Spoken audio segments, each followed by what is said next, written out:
আসসালামু আলাইকুম। আশা করি আপনারা বেশ ভালো আছেন। আমি খান শোয়েব আমানুল্লাহ। আজকে আপনাদের সাথে আমাদের বাংলাদেশের বর্তমান যে রাজনৈতিক প্রেক্ষাপট, এটার সাথে আমার মতো একজন সাধারণ মানুষের কী ধরনের চিন্তাভাবনা, এই ব্যাপারটা একটু শেয়ার করতে চাই। আমি যদি আপনাদেরকে প্রশ্ন করি যে বাংলাদেশের বর্তমান রাজনীতিতে অবিচ্ছেদ্য কিছু মানুষের নাম এই মুহূর্তে আপনারা বলুন, তো আমার ধারণা যারা আমার বিরোধিতা করবেন তারাও আমার সাথে স্বীকার করবেন বিএনপির অ্যাক্টিং চেয়ারপারসন তারেক রহমানের নাম সবার আগে উঠে আসবে। কারণ রাজনীতিতে একটা খুব গুরুত্বপূর্ণ ব্যাপার হচ্ছে গণতান্ত্রিক রাজনীতির ক্ষেত্রে যে একজন মানুষ থাকবেন, বহুদলীয় মতবাদ থাকবে, বহুদলীয় মানুষ থাকবে। অ্যাকচুয়ালি একজন মানুষ আমি বলেছি একটা দলের পার্সপেক্টে, যে যাদের কথাটা ওই দলের শেষ কথা হিসেবে পরিগণিত হবে, এবং বহুদলীয় মতামত হবে কি যে একজন আর একজনের যে বিভিন্ন সিদ্ধান্ত হবে এই সিদ্ধান্তটাকে ক্রিটিসাইজ করতে পারবে, এই সিদ্ধান্তের বিভিন্ন সাইড দেখাতে পারবে। তো আমরা আসলে বিগত দিনগুলোতে দেখেছি যে চরম নিপীড়ন এবং দুঃশাসনের মধ্যেও বিএনপি কীভাবে টিকে ছিল, এবং বিএনপির চেয়ারপারসন হিসেবে তারেক রহমান কি ভূমিকা নিয়েছে এবং কি ধরনের কথা বলেছে। অতি সম্প্রতি আমরা দেখেছি যে তারেক রহমান তার ব্যক্তিগত জায়গায় যখন তাকে ক্রিটিসাইজ করা হয়েছে সে কিভাবে উত্তর দিয়েছেন, সে তার বিভিন্ন রাজনৈতিক যে বক্তৃতাগুলো দিয়েছেন সেখানে কিভাবে ইনক্লুসিভ রাজনীতি থেকে প্রমোট করেছেন। তো উনি এখনও প্রায় 2 মাস হয়ে গিয়েছে, 2 মাসে উনি এখনও দেশের বাইরে অবস্থান করছেন। বাইরে অবস্থান করে বর্তমান যে সরকার আছেন তাদেরকে একটা নির্দিষ্ট সময় দিতে চেয়েছেন যাতে তারা জিনিসটা গুছিয়ে নিতে পারেন। উনি আমাদের দেশের কৃষিভিত্তিক অর্থনীতি কেমন হওয়া উচিত, কোন জিনিসগুলোতে আমরা আসলে ফোকাস করব, এই ব্যাপারেও বলেছেন। এই জিনিসগুলো আমি আর একটু ডিটেইল করবো আর একটু পরে, যখন আমি বিএনপির 31 দফার জিস্ট আপনাদের সাথে শেয়ার করব। তো তার আগে আমি যেটা বলতে চাই যে আসলে তারেক রহমানের এগেনস্টে যে মামলাগুলো আছে এই মামলাগুলোর ব্যাপারে আপনাদেরকে বলতে চাই। এই মামলাগুলো নিয়ে আমি যখন বলবো তখন আপনারা আসলে বুঝতে পারবেন তারেক রহমান কি ধরনের দুর্নীতির সাথে জড়িত ছিলেন বলে একটা মিথ্যা প্রোপাগান্ডা বিগত সরকার আমাদের কাছে সবসময় প্রচার করিয়েছে। আমি যদি ওনার মামলাগুলো দেখি তাহলে 111-এর পরবর্তী সময় 2007 থেকে ওনার নামে 17টি মামলা পরবর্তীতে করা হয়। তো একদম প্রথম দিকে যদি আমরা তাকাতে চাই তাহলে যে মামলাটার নামটা চলে আসবে সেটি হচ্ছে 2004-এর 21শে আগস্টের গ্রেনেড হামলা। এই হামলাতে প্রায় 24 জন নিহত হন, 400 জন আহত হন।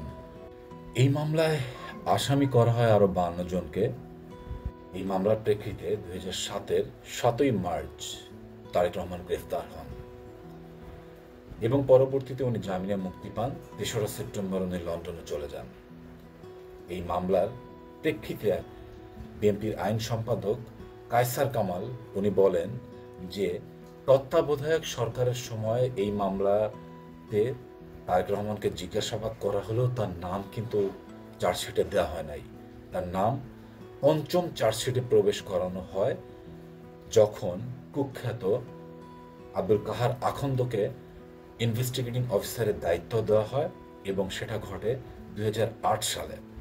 2008 সালের নভেম্বর পরবর্তী সময়, তার মানে যখন আওয়ামী সরকার ক্ষমতায় আছেন, আর এরই প্রেক্ষিতে তাকে পরবর্তীতে যাবজ্জীবন কারাদণ্ড দেওয়া হয়। এটা একটা মূল মামলা আমরা বলতে পারি। এবং তারেক রহমানের এগেনস্টে যে মামলাগুলো পরবর্তীতে হয় সেটা হচ্ছে 2008-এ জিয়া অরফানেজ ট্রাস্টের একটি মামলা, যে মামলায় 2,10,00,000 টাকার মতন একটা টাকা ব্যাংকে রাখা হয়েছিল, এবং আমাদের প্রাণপ্রিয় নেত্রী বিএনপি চেয়ারপারসন খালেদা জিয়াকেও এই মামলার কারণে কিন্তু জেল খাটানো হয় অসুস্থ অবস্থাতেও। এবং আপনারা সবাই জানেন উনি অনেক সিনিয়র একজন মানুষ। তো এই মামলাটা আসলে পুরোপুরি ব্যক্তি কেন্দ্রিক একটা মামলা ছিল। যে ব্যাংকের টাকা ব্যাংকে রয়েছে সেই মামলার রায়ের মাধ্যমে আপনি যে আসলে কাউকে সাজা দিতে পারেন, আর বিগত 15 বছরের আমাদের যে পরিমাণ টাকা আমাদের দেশ থেকে বাইরে গিয়েছে, কারা কারা টাকাটা নিয়েছেন তাদের সাথে কম্পেয়ার করলে আপনি আসলে একটু অবাকই হয়ে যাবেন। পরবর্তীতে 2013-তে সিঙ্গাপুরে টাকা পাঠানোর একটা মামলা দেওয়া হয়। এই মামলার প্রেক্ষাপটটা একটু যদি দেখেন, যে প্রথমে ঢাকার একটা স্থানীয় আদালত থেকে তারেক রহমানকে বেকসুর খালাস প্রদান করা হয়, আর গিয়াসউদ্দিন আল মামুন যিনি আরেকজন এই মামলার আসামি ছিলেন তাকে 7 বছরের জেল দেওয়া হয়। কিন্তু 2016 সালে দুদক মামলাটাকে রিকল করেন এবং এই মামলাটাকে রিকল করে পরবর্তীতে আবারও 7 বছর কারাদণ্ড দেন ও 20 কোটি টাকা জরিমানা করেন। 2014 এই 31 দফাকে আমি যদি একটু ইন অ্যান নাটশেল বলতে চাই যাতে সাধারণ মানুষ বুঝতে পারে, তো আমি প্রতিটা দফা একটু আপনাদের সামনে বলে যাই ছোট করে। প্রথম দফায় রয়েছে সংবিধান সংস্কার কমিশন, যেখানে সংবিধানে মূল সিদ্ধান্তের ক্ষেত্রে গণভোট বা রেফারেন্ডামের একটা প্রতিফলন হবে। 2 নম্বরে রয়েছে বৈষম্যহীন সম্পৃক্তমূলক রেইনবো নেশন বা প্রতিহিংসার বিপরীতে জাতিগতভাবে আমাদের যে সংঘবদ্ধতা সেটা যেন গড়ে ওঠে।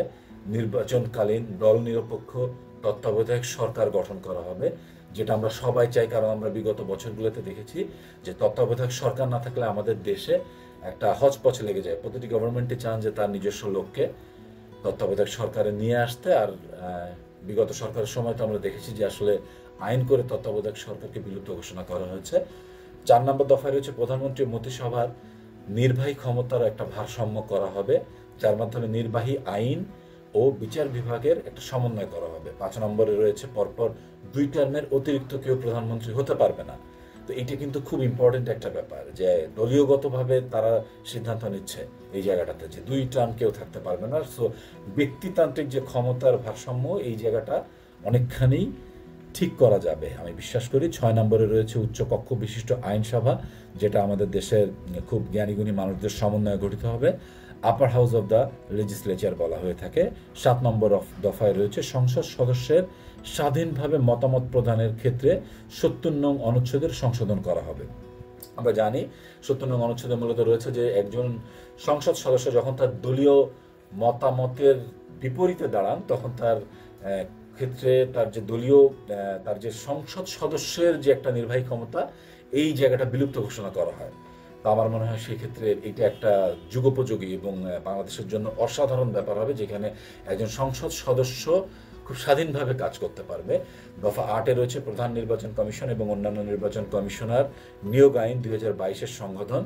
এখানে আরপিও, তারপরে ডেলিমিনেশন অর্ডার, রাজনৈতিক দল নিবন্ধন আইন সংস্কার করা হবে, যে রাজনৈতিক দল যাতে আরো সহজভাবে নিবন্ধিত হতে পারে, এক্ষেত্রে যাতে এটা রাষ্ট্রীয় একটা ক্ষমতার ভিতরে চলে আসে, এটা যেন সরকার দলীয় ক্ষমতার একটা সিদ্ধান্তের ভিতরে বারবার, যেটা আমরা গত দিনগুলোতে দেখেছি ওনারা রাষ্ট্রীয় কোনো নিবন্ধিত দল হতে দিচ্ছিলেন না, এই জায়গাটাতে কাজ করবেন। দফা 9 রয়েছে শুনানির মাধ্যমে সংসদীয় কমিটির ভোটিং সাপেক্ষে রাষ্ট্রীয় সাংবিধানিক প্রতিষ্ঠানের পদসমূহে নিয়োগ প্রদান করা হইবে।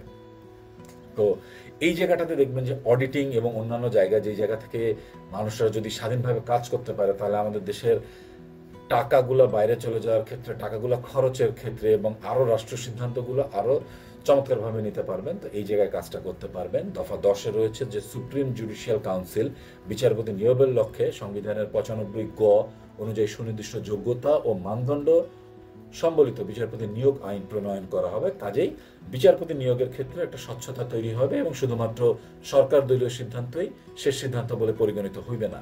প্রশাসনিক সংস্কার কমিশন মেধা, সততা, সৃজনশীলতা, দক্ষতা ও অভিজ্ঞতার ভিত্তিতে পদোন্নতি ও যোগ্যতার মাপকাঠি ধরে নেবেন।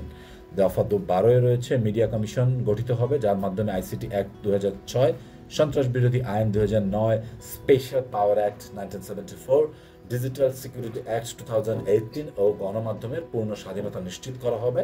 আগে যেগুলো উল্লেখ করলাম এইগুলার সংস্কারের মাধ্যমে, কিছু কিছু ক্ষেত্রে বিলুপ্তির মাধ্যমে। দফা 13-তে রয়েছে দুদকের স্বচ্ছতা ও জবাবদিহিতা, যেটা আমরা এখনো দেখছি না। আমরা দেখছি না যে দেশের কত টাকা কে কে পাচার করেছে এবং কিভাবে তাদেরকে আইনের আওতায় আনা যেতে পারে। দফা 14-তে রয়েছে universal liberation of human rights. তো বিচার বহির্ভূত যত হত্যা হয়েছে ও ক্রসফায়ার তা বন্ধ করা হবে এবং হিউম্যান রাইটসের ক্ষেত্রে যত ধরনের আইনি ধারা আছে তাকে কনসিডার করে পরবর্তীতে আইন গঠন করা হবে। দফা 15-তে রয়েছে অর্থনৈতিক সংস্কার কমিশন, যার মাধ্যমে ধনী এবং দারিদ্র্যের যে বৈষম্য আমাদের দেশে বিদ্যমান তা আস্তে আস্তে লাঘব হবে। আপনারা দেখেছেন যে টপ লেভেলে যারা রয়েছে, টপ লেভেলের মধ্যে অবশ্য তৎকালীন প্রধানমন্ত্রীর পিয়নও রয়েছিলেন, যিনি 400 কোটি টাকার মালিক হয়েছেন। তো ইনাদের আয় আর আমার মতো একজন সাধারণ মানুষ বা আমার থেকেও যারা সাধারণ রয়েছেন ইকোনমিক দিক দিয়ে, যারা হয়তো বা দিনে হয়তো বা 200 টাকা বা 300 টাকা উপার্জন করেন, তো তাদের মাধ্যমে আমরা একটা ব্যালেন্স করে ফেলি যে আমাদের বাংলাদেশের গড় আয় এত, তো এটা আসলে হতে পারে না। দফা 16-তে রয়েছে যে ধর্ম যার যার রাষ্ট্রসভার ধর্মীয় সংখ্যালঘুদের অধিকার নিশ্চিত করা হবে। দফা 17, মুদ্রাস্ফীতির আলোকে শ্রমিকদের প্রাইস ইন্ডেক্স বেসড ন্যায্য মজুরি নিশ্চিত করা হবে। প্রবাসী শ্রমিকদের আইনগত অধিকার জীবন মর্যাদা নিশ্চিত করা হবে। চা বাগান শ্রমিকদের বেতন এবং তাদের অধিকারের ব্যাপারে রিভিউ করা হবে। দফা 18-তে রয়েছে বিদ্যুৎ জ্বালানি ও খনিজ খাতে দায় মুক্তি আইন বাতিল করে রেন্টাল বিদ্যুৎ ও ক্যাপাসিটি চার্জের মাধ্যমে আমাদের দেশের যত পরিমাণ ক্ষতি হয়েছে তা খতিয়ে দেখা হবে। দফা 19-এ রয়েছে আমাদের যে জিও পলিটিক্যাল লিডারশিপ আছে বা আমাদের যে ফরেন রিলেশনশিপ তা রিভিউ করার মাধ্যমে আমাদের দেশের যে স্ট্র্যাটেজিক অবস্থান হওয়া উচিত তাকে নিশ্চিত করা হবে। দফা 20-এ রয়েছে সার্বভৌমত্ব প্রতিরক্ষা বাহিনীকে রাষ্ট্রীয়করণ এবং দলীয়করণের বাইরে নিয়ে আসা হবে। দফা 21-এ রয়েছে ক্ষমতার বিকেন্দ্রীকরণ, স্থানীয় প্রশাসন ও স্বাধীন স্থানীয় সরকারকে ক্ষমতা দেওয়া হবে এবং তাদেরকে কাজ করতে দেওয়া হবে। দফা 22-এ রয়েছে 1971 সালে স্বাধীনতা যুদ্ধের যে নিরপেক্ষ ইতিহাস বর্তমান জেন জি যারা যেটা দাবি করে আসছেন তাদের দাবির প্রতিফলন ঘটিয়ে প্রকৃত ইতিহাস এই জাতির সামনে তুলে ধরা হবে। দফা 23-এ রয়েছে স্কিনার ডেভেলপমেন্টের মাধ্যমে ডেমোগ্রাফিক যে ডিভিডেন্স আছে তার মাধ্যমে মানব সম্পদকে সঠিকভাবে ব্যবহার করা হবে। কিভাবে ব্যবহার করা হবে তার একটা রিভিউ পরবর্তী আর একটা দফা আছে, আমি ওটা বলবো। দফা 24-এ রয়েছে নারী ও শিশুর ক্ষমতায়ন এবং তাদের অধিকার নিশ্চিত করা হবে। দফা 25-এ রয়েছে যে নিড বেসড এডুকেশন, যেটা আমি একটু আগে বলছিলাম যে আমাদের দেশ থেকে প্রচুর মানুষ বাইরে কাজ করতে চায় যারা ওই দেশটার ভাষা জানে না, ভাষাগত ব্যারিয়ারের কারণে তারা অনেক প্রবলেম ফেস করেন। তো তাদের যে ধরনের ইনস্টিটিউশনগুলো রয়েছে ওই ইনস্টিটিউশনগুলোতে এই ভাষাগত এডুকেশনটা আমরা চালু করব।